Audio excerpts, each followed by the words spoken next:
Okichi Manito, Kialap Tonayan, Bindabinan and the Cashon. Waki Lachayan, Kamilan Pmauso Wakan, Wamapama Kamiak, Binduinan, El Junkshi Sina, Wak Jow Sina. Laminan, Bum.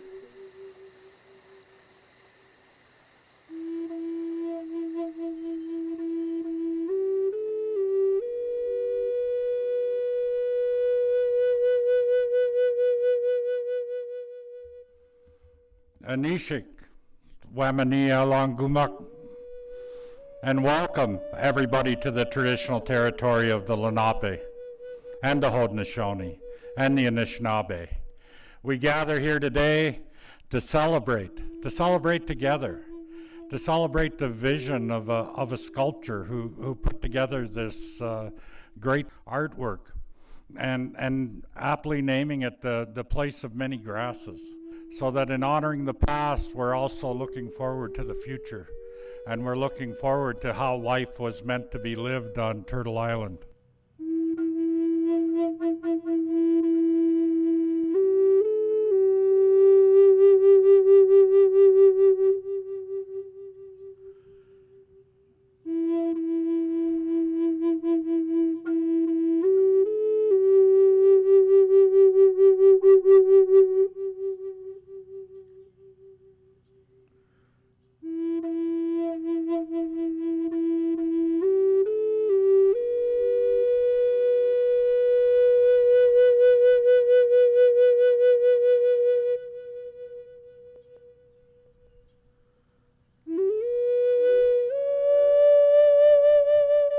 The reason I changed from honoring Tecumseh alone, but to honor all First Nations people, is I had a suspicion, which has since been validated, that he himself didn't do anything for the sake of honor or anything else. He was fighting for a cause which was at its very basis to protect the earth. For me, this is a hugely historic moment.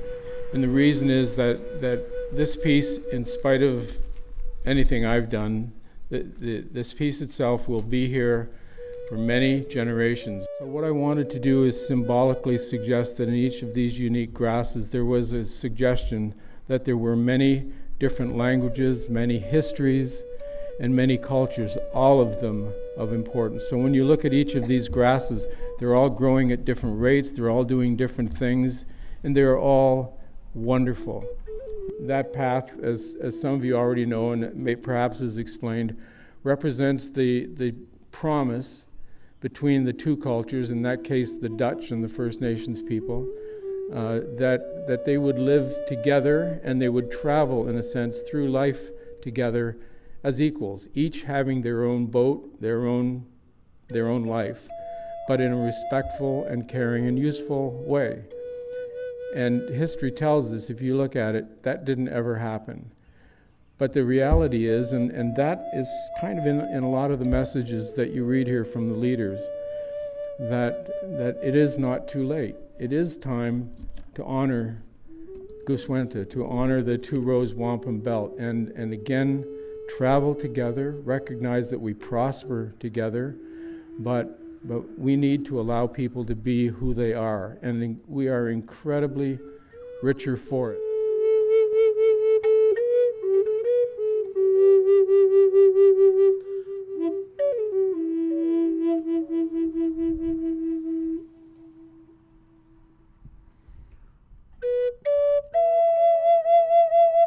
That the word wisdom, for me, signifies perhaps the single thing of all that was lost when people said to First Nations people, "You cannot dance." And I created a place where perhaps they would dance, and they did that today. I created a place that I hope they would sing again, because that's how they pass on wisdom. And some of that happened today. When I first heard of the project, I compared notes with Gordon. He had a dream. I was quite surprised about the dream because I had a similar dream years earlier, so I wrote it down and sent it to him. It was a picture of darkness and kind of rough terrain, little hills and mountains made out of stone and very hard, sort of like the formation of the new land in Hawaii. And then in it was a trail like that. And that trail went up to another hillside, and on top of the hillside was a huge cornucopia, a huge thing made out of basket work, it seemed, round and pointing back towards this area where I was standing. And out of that came all these people of different colors. Hundreds of them, and then thousands of many different people of many different heritages and backgrounds, and were coming together in this place.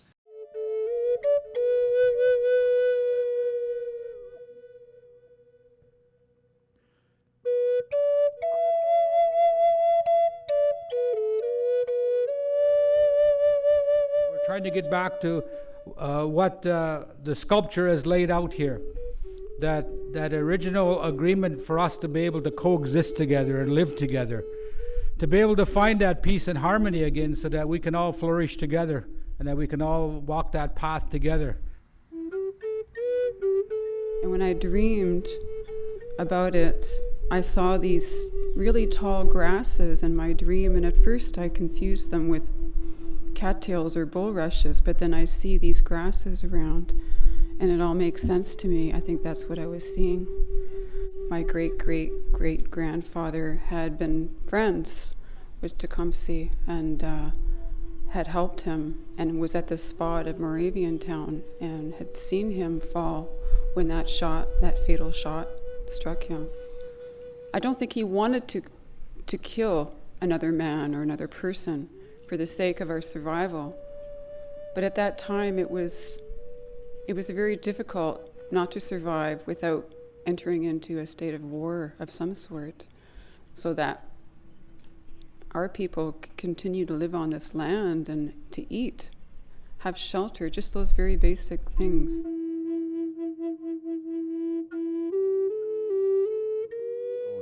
All the captains from the different First Nations in this area and the Ohio Valley and also the Great Lakes, they were hunters, warriors, and they had such a great leader, Tecumseh, the shooting star or the leaping panther. So it's really nice to have a day like this to honor Tecumseh and all his captains that fought in this important war, because it did save Canada. Tecumseh himself said, "Let us form one body and one heart." And it is an honor to be here. May you be blessed. Miigwech. And a place of many grasses is a place of gathering, a place of unity. And it is here where we renew our nation-to-nation relationships. As the bench says, never forget your culture.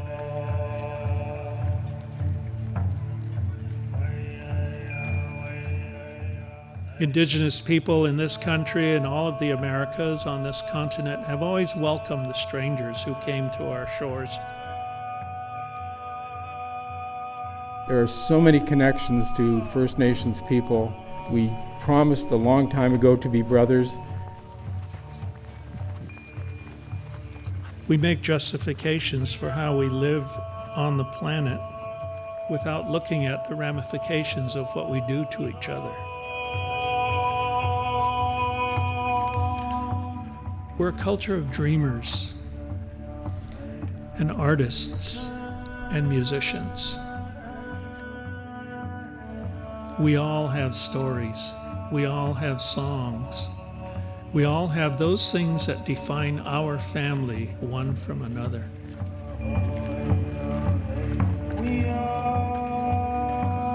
It's time to learn how to become a human being. See, when you grow and know the story of struggle and strife and hardship and what it took your ancestors to make you possible today, then you become a human being. Otherwise, you remain a child, careless, unknowing.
To everyone who visits this place, never forget your culture.